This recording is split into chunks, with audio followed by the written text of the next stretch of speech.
મધ્ય ગુજરાતમાં એક તરફ વરસાદની આગાહી કરવામાં આવી છે, ત્યારે આજે વહેલી સવારથી જ વડોદરા શહેર પર મેઘરાજા મહેરબાન બન્યા છે। છેલ્લા 2 દિવસના ઉકળાટ બાદ આજે વરસાદ વરસતા લોકોએ ઠંડક અનુભવી હતી, તો બીજી તરફ 1.5 ઇંચ જેટલો વરસાદ પડ્યો છે, જેના કારણે નીચાણવાળા વિસ્તારોમાં વરસાદી પાણી ભરાઈ ગયા છે, જેના કારણે રાહદારીઓએ મુશ્કેલીનો પણ સામનો કરવો પડ્યો હતો, કારણ કે તેઓની ગાડીઓ બંધ પડી ગઈ હતી અને અનેક વિસ્તારોમાં તો ઘૂંટણસમાં પણ પાણી ભરાઈ ગયા છે।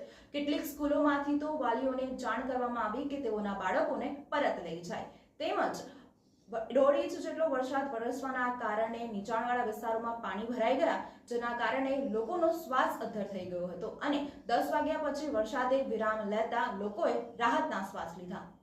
વડોદરા શહેરમાં આજે સવારથી જ ફરી મેઘરાજા મહેરબાન થયા હતા। સવારના 6 વાગ્યાથી ધીમે ધીમે વરસાદ શરૂ થયો હતો અને હાલ વડોદરા શહેરના નીચાણવાળા અનેક વિસ્તારોમાં પાણી ભરાઈ ગયા હતા। પાણી ભરાવાના કારણે સવારથી જ ટ્રાફિક જામના દ્રશ્યો પણ સર્જાયા હતા। સૂત્રોના જણાવ્યા મુજબ વડોદરા શહેરમાં 1 ઇંચ જેટલો વરસાદ ખાબક્યો હતો। આ ઉપરાંત જિલ્લામાં પણ ધીમે ધીમે મેઘ મહેર ચાલુ રહી છે। ઉલ્લેખનીય છે કે 10 વાગ્યા બાદ વરસાદ બંધ રહેતા લોકોએ રાહતના શ્વાસ લીધા છે।